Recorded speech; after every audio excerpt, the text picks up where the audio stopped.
ৰাজ্যত সংঘটিত হৈছে এক চাঞ্চল্যকৰ ঘটনা আৰু এবাৰ দেখিবলৈ পোৱা গৈছে তিনিমহীয়া সন্তানক গছকে হত্যা কৰিলে পাখান পিতৃয়ে কিমান নিৰ্লজ্জ কাণ্ড সংঘটিত হৈছে এইখন ৰাজ্যত আমি সবিস্তাৰে খবৰ জনাবলৈ চেষ্টা কৰিম দৃশ্য আমি আপোনালোকক দেখুৱাইছো এতিয়া দেখিবলৈ পোৱা গৈছে পিতৃ মাতৃৰ কাজিয়াৰ চূড়ান্ত ৰূপ আৰু এতিয়া দেখিবলৈ পোৱা গৈছে পিতৃ মাতৃৰ কাজিয়াৰ মাজতে পাখান পিতৃয়ে গছকে হত্যা কৰিলে তিনিমহীয়া সন্তানক আমি জনাইছো খবৰ মাত্ৰ ৩ মাহ হৈছিল সন্তানটিৰ আৰু সেই সন্তানটিক এতিয়া গছকি হত্যা কৰিছে বুলি গুৰুতৰ অভিযোগ উত্থাপন হৈছে মৰাণ কচুমাৰী তিনিমহীয়া কেঁচুৱাক পিতৃ মাতৃয়ে হত্যা কৰাৰ অভিযোগ উত্থাপন কৰিছে স্থানীয় ৰাইজে আৰু চৰাইদেউ জিলাৰ মৰাণহাট আৰক্ষী থানাৰ অন্তৰ্গত কচুমাৰী ঘিলাগুৰি গাঁৱৰ নিবাসী বুধন গড় আৰু সোণমণি গড়ে কাজিয়া হয় প্ৰথমতে কাজিয়া হয় তেওঁলোকৰ মাজত আৰু তাৰ পিছত খঙত অগ্নি শৰ্মা হৈ নিজ তিনিমহীয়া পুত্ৰ সন্তানক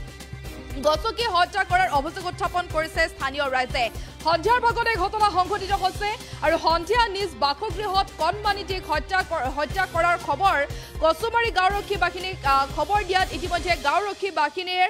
বিষয়ববীয়াসকল ঘটনাস্থলীত উপস্থিত হৈছে আৰু এতিয়া দেখিবলৈ পোৱা গৈছে মৃতদেহ উদ্ধাৰ কৰাৰ লগতে পাখান পিতৃ মাতৃকো আটক কৰিবলৈ সক্ষম হৈছে দৃশ্য আমি আপোনালোকক দেখুৱাইছো এয়া হৈছে পিতৃ মাতৃ প্ৰথমতে পিতৃ মাতৃৰ মাজত যেনেকৈ কাজিয়া লাগিছিল বুলি জানিব পৰা গৈছে আৰু সেই কাজিয়াই চূড়ান্ত ৰূপ ধাৰণ কৰে তিনিমহীয়া সন্তানক গছকি হত্যা কৰিলে পাখান পিতৃয়ে এম্বিয়েন্সৰ জৰিয়তে প্ৰথমে কিছু দৃশ্যাংশ দেখুৱাই ল'বলৈ চেষ্টা কৰে এতিয়াও কৈছো সঁচা কথা কোনে মাৰিলে মুখত গোটেই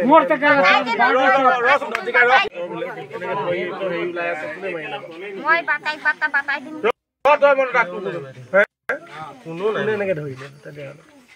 মুখত ল'ৰাটো মুখত গোটেই এনেকে মইতো নাই চোৱা কোনে চাইছেনে সেইটো কোনো নাই কৰা কোনে ধৰিলে কোনো নাই কৰা জনাইছো পাখান পিতৃয়ে যেতুকে গছকে হত্যা কৰিছে তিনিমহীয়া সন্তানক আৰু মৰাণ কচুমাৰী তিনিমহীয়া সন্তানক পিতৃ মাতৃয়ে হত্যা কৰাৰ গুৰুতৰ অভিযোগ উত্থাপন কৰিছে স্থানীয় ৰাইজে আৰু এতিয়া দেখিবলৈ পোৱা গৈছে গাঁওৰক্ষী বাহিনীৰ লগতে ঘটনাস্থলীত মৰাণহাট আৰক্ষী উপস্থিত হৈছে সমগ্ৰ ঘটনা সন্দৰ্ভত আৰক্ষীয়ে যেতুকে তদন্ত অব্যাহত ৰাখিছে আৰু আমি জনাইছো ইতিমধ্যে আৰক্ষীয়ে সেই স্থানত উপস্থিত হৈ মৃতদেহ উদ্ধাৰ কৰাৰ লগতে পাখান পিতৃ মাতৃক আটক কৰিবলৈ সক্ষম হৈছে মন্তব্য আছে আমাৰ হাতত সেয়া আমি আপোনালোকৰ মাজত লৈ আহিছো আজি মানে আমাৰ এই কচুমাৰী আৰু গেলাগুৰি গড়বস্তিত এই দুটা মতা মাইকী কাজিয়াত এটা তিনিমহীয়া সন্তান নিহত হৈছে তেওঁলোকে মানে বিশেষকৈ মাইকীজনীক আমি সোধা পোছা কৰোঁতে তেওঁলোকক তেতিয়া কৈছে যে দুইজন গিৰিক ঘৈণীয়াকে কাজিয়া লাগিছিলে কাজিয়া লাগি থাকোঁতে ল'ৰাটোক বাপেকে গছকি পেলাই মাৰি পেলালে আচলতে এইটো বৰ দুখজনক ঘটনা